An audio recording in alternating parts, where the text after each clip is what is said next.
Okay, everybody, we're going to get started here. Thank you guys all for attending. This is our Community Engagement Forum on the city's overnight parking program. I'm Maggie Dar, I'm the assistant to the city manager. So the City Council asked us to put together this event so they could solicit feedback from members of the public on our overnight parking program. I'm going to give you a brief history of the program through where we are today, and then I'll really turn this over to the City Council as well as members of the public. You can come up to the microphone to provide your comments or ask questions. We have knowledgeable city staff here, and also Jessica Loker from ECHO, who's one of our homeless service providers, are here in the audience. And then at the conclusion of the discussion, any members of the public, all of you, if you're interested, we'll ask you to come up to the stage and vote for your preferred location. We have 5 locations on the stage up here, and I'll go through those in just a little bit. There's stickers up there for you to put a big green sticker on the blank white space of your top preferred location for this program. So those locations are the Dawson Softball Complex, Lions Beach on-street parking, the Lions Pond Boat Launch, the North Traxler Boat Launch, and the City Hall / JPD lots located at 105 North Jackson Street. So of course the City Council is not limited to just these options when they make their decision. However, these are the ones that have been discussed. So first, for a little bit of background on the overnight parking program. So Focus, or Finding Opportunities to Collaborate and Unite Services, they were formed in July 2018. They have more than 25 participating organizations, and their mission is to identify and address gaps in the programs and services provided to the homeless population in Janesville. Service providers identified that there are many homeless clients that have vehicles, but they lack a legal option for parking in a public space and sleeping overnight. Based on the former ordinance that we had that banned sleeping in vehicles on all city streets and public lots from 10 p.m. until 6 a.m. So in addition to decriminalizing homelessness, the intent of this ordinance change is to allow for outreach to these community members by the Projects for Assistance in the Transition from Homelessness, or PATH program. So for a little history, in July 2019, the City Council amended the ordinance to allow for sleeping in parked vehicles overnight at the North Traxler Boat Launch with a sunset date of October 31st, 2019. And then in October, the council again amended the ordinance to move the location to the municipal lot at 105 North Jackson with a sunset of March 31st, 2020, or sooner if amended by the council. And then in March of this year, the council then extended the sunset date at the current location to September 30th. So the current program will expire September 30th of this year. We've seen varying degrees of use and some successful outcomes as a result of this program, as well as some concerns raised by the public at each location. Analysis of this program has been provided by staff at several times, and it's publicly available on the city's website. And so city staff and Focus are really desiring for the City Council to come to a permanent decision with regards to this program. Options that we presented in March include repealing the ordinance in totality, removing the prohibition on parking and sleeping in vehicles. Option 2 would be amending the ordinance and permanently designating a lot. Option 3, allowing the program to expire September 30th or end the sunset sooner, returning to not allowing parking and sleeping in vehicles anywhere. And I know Councilmember Markline brought up another potential option of allowing multiple parking lots, parking and sleeping in multiple parking lots, public parking lots, but not on city streets. So there's other options out there. So after the discussion portion, again, we're asking you to weigh in on option 2 that I mentioned, finding a permanent location. And again, you'll go up and do that by voting. But now I really plan to turn it over to Council President Conley to make comments. However, she has a great reason to not be able to attend tonight. She expressed her regrets, thanks the members of the public that took the time to participate. So I'd like to ask if there's any members of the City Council that want to kick us off with comments or maybe questions you have for any of our city staff, service providers, or the public in attendance that you'd like to get out of this forum. Feel free to go up to either microphone. And if not, if there's any members of the public that wish to come up and speak, please do. I have a question for city staff. Would the current location at the Jackson Street lot, we got an update a couple months ago on how often it's been used. Can you let me know how it's been used? I think I couldn't be heard at first. Let me put this up a little bit higher. The Jackson Street lot, I'm wondering how often it's been used since our last update, so since the weather got nicer. Sure. I'll ask Sergeant Sukas from JPD to come up and speak to that. He's been doing a great job tracking that data. Hi, good evening. I'm Sergeant Dean Sukas from the Janesville Police Department. I've been the keeper of statistics on the use of the parking lot, as reported by our third shift patrol officers, who have been asked to go and check on the lot at least once daily. Obviously, due to calls for service, that is not 100% that we're there every night to check on it. But between November 1st and August 6th, there were 280 total days between that time frame, 218 days in which officers checked that lot. We've come to an average use of 0.82 vehicles a night. So if you look at what that average is, it's less than one vehicle a night. Some days we've had at most 3 vehicles in that parking lot, and of course the least in 100 of those cases is no vehicles were there. Now that couldn't, there's a possibility that there might have been a vehicle there at a different time than when the officer came through to check on it, but the officers have been fairly diligent for me in checking that. So it has been used fairly minimally. A lot of the days in which there were 3 vehicles was at the very early changeover to this location from the North Traxler lot to the Jackson Street lot. And since then, it's usually been about 1 or 2 vehicles, and it's primarily been the same couple of people who are repeatedly going to that location. Okay, thank you. One other question for city staff, and it might be better for Ms. Dar. Maggie, is the preferred location of city staff still North Traxler, or does the city staff have a opinion on the preferred location that you want to express right now, or no? Based on our recent analysis, the council brought forward the Dawson and the 2 Lions Beach potential locations, and so we looked at all 5 of the current options. And based on our analysis, we still think that North Traxler is the best location based on all of the factors. And you know, that's currently our recommended location. Okay, and then one more question about the current location. Has there been feedback, and I guess more than maybe just 1 or 2, but do we have any kind of feeling for why the numbers are lower? Is it the location, or is it the lack of bathrooms? I imagine those are the 2 main differences, that it's in a more prominent location by the police station, and number 2, no bathrooms. Do we have feedback on that? Yeah, I'm going to ask Jessica to speak to that because I could really only speculate. Hi, Jessica Loker from Echo. We have done questioning of our clients that we have found when we're doing outreach, and the porta potty is an issue. They would rather have a regular bathroom, running water access for when they're using the access, or when they're accessing the parking lot. The location of the current parking lot is very busy. The traffic on Highway 51 right there, is hard for them to, there's a lot of lights. So their preferred location would be the North Traxler Park.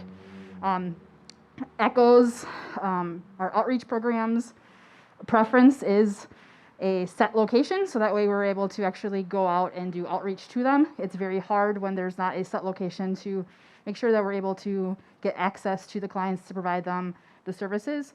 So we would love to have a set location, and our preference is what our clients would prefer is a place that has running water and toiletries that's not a porta potty, and it worked out very well at North Traxler Park. Do you have a number 2 choice if that one didn't work out? Another location that has a permanent bathroom facility. And Maggie, does city staff have a second choice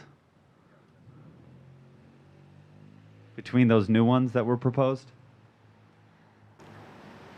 I don't know that we identified a Okay. second choice based on our analysis.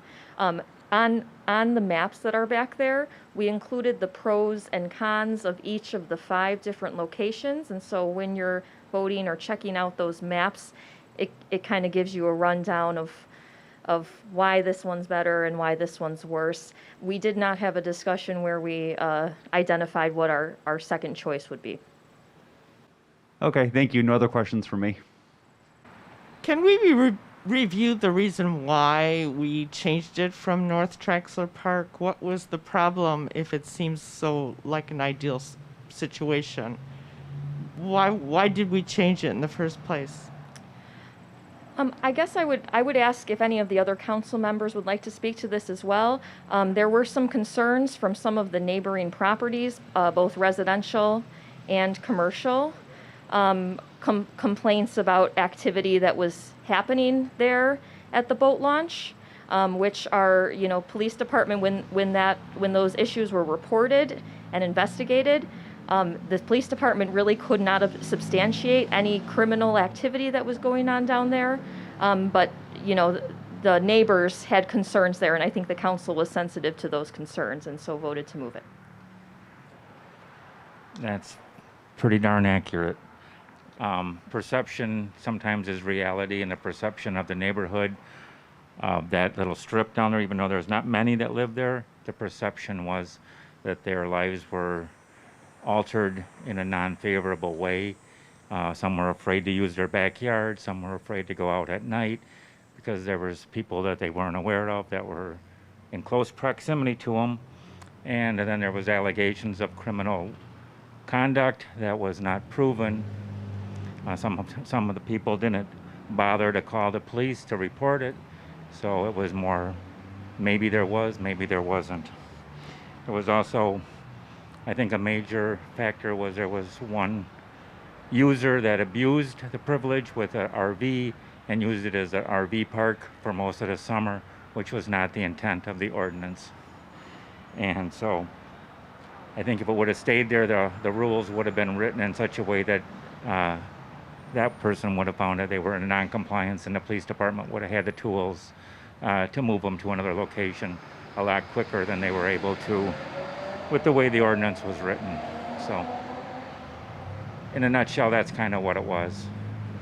There was also the factor that winter was coming on, and the bathrooms weren't going to be totally functional in the wintertime because of the cold. They normally shut those down.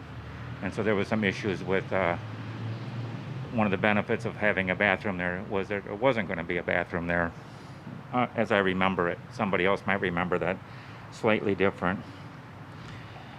I was going to ask the police department, whoever would like to answer this.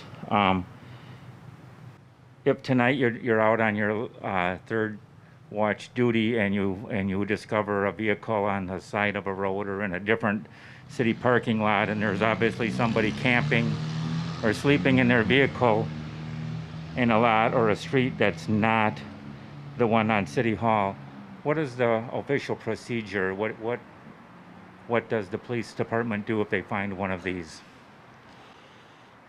Hello, I'm Officer Navarre with the Homeless Outreach Team, and I work on our third shift patrol also primarily. When we would come in contact with somebody who would have like a homeless need or something like that,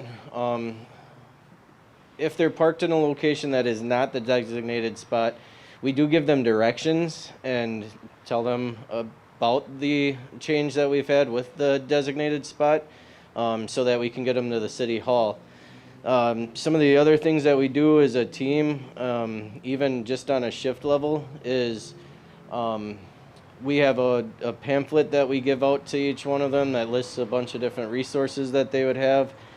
We talk to them about referrals to ECHO, so that we could try to get them help, but we'll definitely steer them toward that parking lot or wherever they need to be parked for the night. Okay. Do you make them pack up and move over there when you find them? It would depend on where they're parked. So say if they're parked at the Travel Express, which is another location that we tend to find a lot of people that are parking overnight. With that being the location that they have chosen, and if the Travel Express is not complaining that they're there and haven't voiced that they don't want them there. Typically, we'll just leave it up to them if they choose to stay there. I mean, they've got the essential needs that they would have for the open bathrooms, the running water, and those sort of things. So as long as Travel Express hasn't expressed that they don't want them there, we won't force them or tell them they have to leave there. Okay.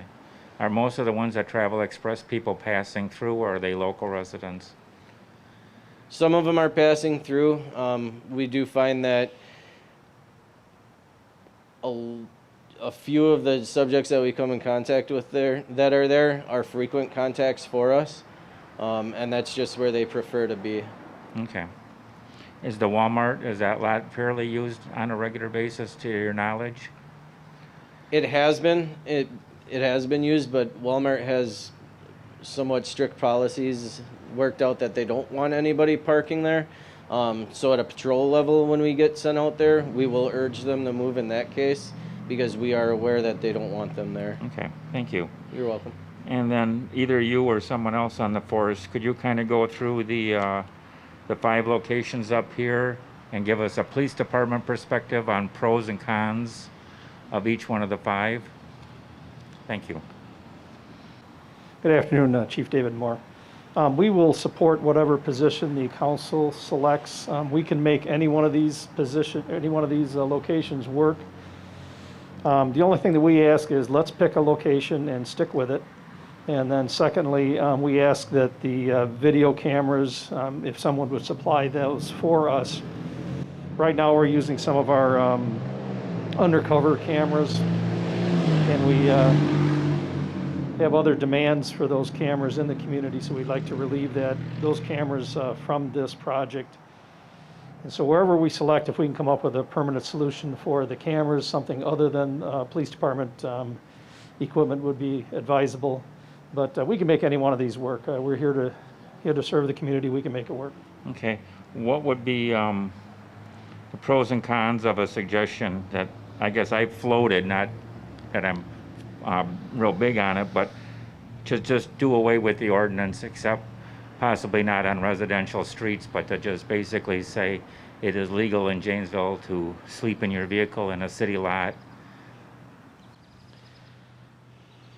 So that poses some problems because we will be called to some locations where the owners of the property don't want it, so we need to move them along without a real place to tell them where to go. It also affords, I think, as a community, that we know where the homeless folks can be in their cars, and we can provide services and some level of safety for these folks. And we'd be losing those things if we do away with the ordinance and have really a dispersed homeless community throughout the city. Okay, and my last question, Chief, is what would you say to the residents who came and talked to the council, some that lived in the neighborhood, some that were Janesville residents that had issues with the July to October 2019 experience at North Drexler Park? What could we do different? What have we learned? And what would your response be to them if the council and this administration went forward with the administration's #1 choice? Right. You need to call us if you have concerns and you see something that doesn't look right. Call us right away. Let us look into it. Some of those issues and perceptions tended to fester, and we needed to reach back and look into things that happened a number of weeks before, and it just it didn't really allow us to provide the level of service that we would like. So if North Drexler is selected and we get complaints, I would ask that those neighbors call us promptly so we can look into it and find out what is truly going on there. All right, that's all I had. Thank you, Chief. Thank you. And thank you, staff. Just to follow up on Councilmember Markline's question, can you give me an idea on how many contacts we have on an average night with homeless parking on the street? How big of a problem is it? What's the scope? it's hard to break it down for an average night because there are nights where we're on calls for service where we might not have contacts with anybody that is homeless because we're dealing with other issues throughout the city. I would say through my personal experience, we do monthly homeless outreach with the homeless outreach team and with ECHO, and there are times during that outreach that maybe we only find 1 or 2 people. For instance, the outreach that we just conducted in July, we located just around a dozen, maybe more, homeless individuals. So that gives us a more broader spectrum number to go off of just on the nightly patrol. Okay. Do you have concerns if we, it's hard to say this, but if we had a location that had everything that was needed for the, the best place to go if you're homeless, do you have concerns then that our problem that we have now is not that great, but then the word will get out and we will have more and more homeless coming to Janesville? No, I don't have concerns over that. For instance, when it was at North Traxler Park, we did see a fairly steady number of cars that were parked there overnight. Sometimes there were a half a dozen, sometimes there were less, but we didn't see that with it being that far off the beaten path and not directly across from the police department, right? Mm-hmm. We didn't see a huge number of growth at that lot. That would be abnormal from any other place we saw. In fact, what I saw on the third shift level is a lot of the people that I would recognize from some of these outlining areas, like I mentioned the Travel Express, Walmart's been mentioned. Some of the people that I've been in contact with there, had been utilizing that lot. And then since it had moved to the police department, or across from the police department, I hadn't seen them anymore.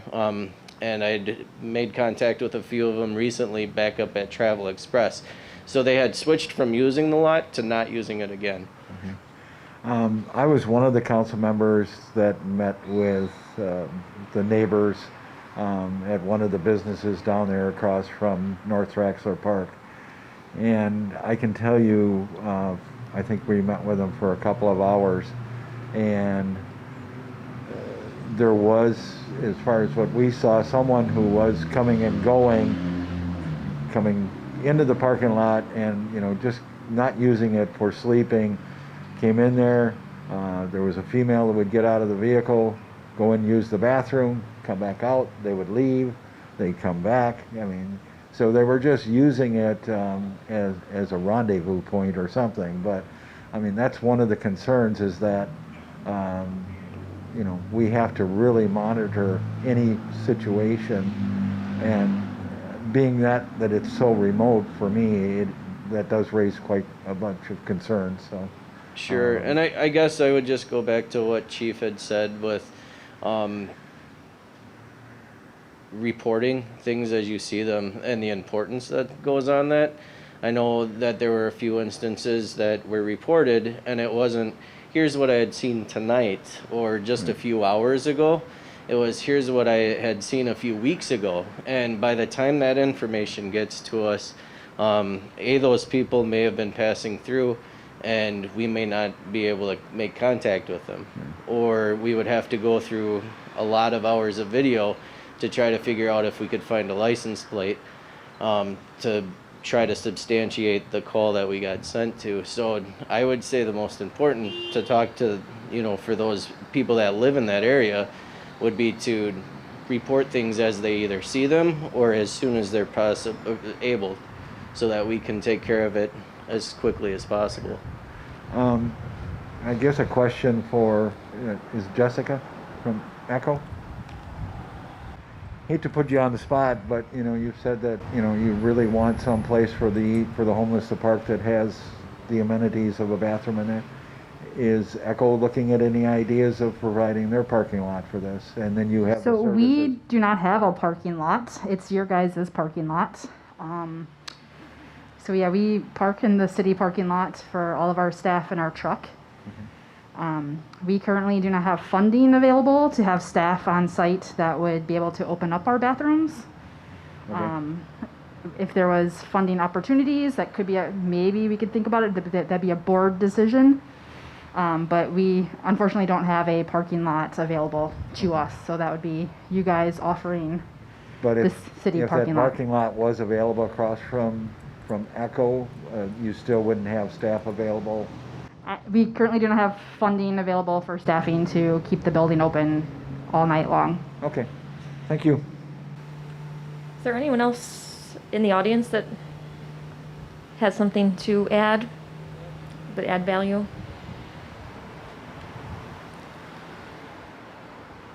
Okay, if not, anyone else on the council just have any general comments or questions?